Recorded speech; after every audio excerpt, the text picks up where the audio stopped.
Bonjour à tous. Aujourd'hui, nous allons voir dans le chapitre sur les enchaînements d'opérations, donc les calculs avec les durées. Et on va faire des conversions, alors des conversions plus compliquées qu'en sixième. On va voir avec les fractions d'heures, etc. Donc pour le niveau cinquième.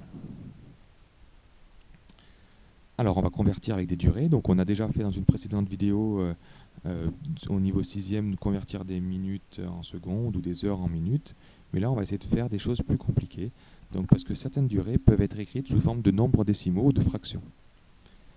Et là, il va falloir comprendre comment ça marche. Donc exemple, 0,5 heures. Ah tiens, ça fait un peu bizarre, on a des nombres à virgule avec des heures. Mais 0,5 heures, 0,5 je peux le transformer en fraction. C'est un demi. C'est un demi-heure.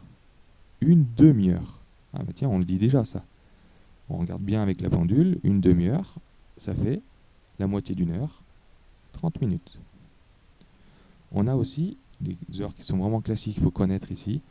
0,25 heures, et ben 0,25 ça s'écrit un quart heure, un quart d'heure. Un quart d'heure, c'est 15 minutes. Et on a une autre aussi qui est à connaître, c'est 0,75 heures. 0,75, cette fois c'est 3 quarts d'heure. Et donc 3 quarts d'heure, c'est 45 minutes. Alors ici, aussi, on aurait pu faire aussi, par exemple, 2,5 heures. Pourquoi pas? Donc 2,5 heures, qu'est-ce que ça fait? Attention, c'est pas 2h50. C'est de l'erreur classique que font beaucoup d'élèves dans les niveaux plus élevés, au niveau en troisième en général. 2,5 heures, c'est pas 2h50. On peut l'écrire que c'est 2 heures plus 0,5 heures, pour que ça fasse 2,5. Et on a vu juste en haut que 0,5 heures, c'est 30 minutes. Donc ça fait 2 heures et 30 minutes. Alors ici c'est bien parce que 0,5, 0,25, 0,75 c'est des nombres qui vont bien, mais qu'en est-il pour les autres nombres à virgule? Alors on va faire un autre exemple, 0,4 heures. Ah, alors on a vu que 0,5 heures c'est 30 minutes, donc 0,4 heures ça va être un petit peu moins. Mais combien? Alors on va faire un petit tableau en fait pour voir comment ça marche. J'ai un petit tableau heure-minute, et moi je sais de toute façon qu'une heure ça fait toujours 60 minutes. Et moi ce que je veux savoir c'est 0,4 heures. Donc 0,4 je le mets en haut et je cherche ce qui est en bas. Par chance, ce tableau là, c'est pas un tableau n'importe lequel, c'est un tableau de proportionnalité. Alors il y a plein de façons de remplir ce tableau. Je vais utiliser la méthode la plus simple, celle qui ne demande pas une tonne de réflexion. C'est qu'il suffit de trouver le nombre qui va ici, le coefficient de proportionnalité, et on voit de toute façon que pour passer de 1 à 60, j'ai multiplié par 60.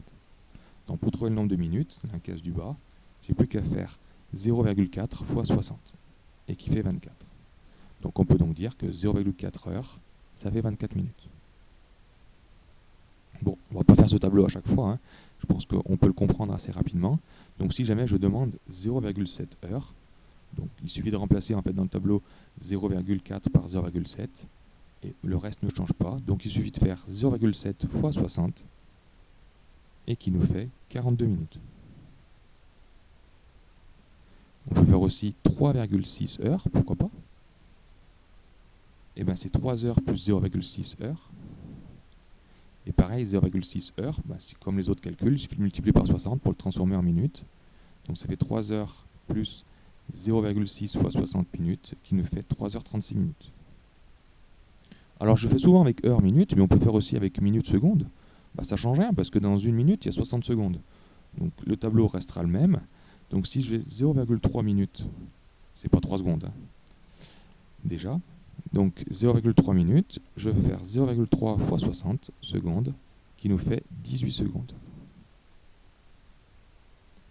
Mais ce qui m'intéresse maintenant, c'est de faire l'inverse. C'est de passer des secondes aux minutes, ou des minutes en heures. On va voir un petit peu comment on fait. Donc si j'ai 48 minutes, j'aimerais l'écrire en heures. Alors de toute façon, c'est 0, quelque chose. 48 minutes, c'est pas une heure complète. Donc ça va être 0, quelque chose. Alors, on va reprendre mon tableau. Toujours une heure, c'est 60 minutes. Et cette fois, 48 minutes, je ne l'écris pas en haut, mais je l'écris en bas. Et c'est toujours un tableau de proportionnalité. On a vu que pour passer du haut vers le bas, on a multiplié par 60. On va regarder maintenant ce qu'on fait pour passer du bas vers le haut. Et bien, si dans un sens, on multiplie par 60, dans l'autre sens, on va diviser par 60. Donc 48 divisé par 60, ça fait 0,8. Donc 48 minutes, c'est 0,8 heures. Alors si on a compris que s'il faut diviser par 60, on peut le faire rapidement. 12 minutes, je fais 12 divisé par 60 pour le transformer en heure, et ça fait 0,2 heures. 2h44 minutes, c'est 2 heures plus 54 divisé par 60 heures.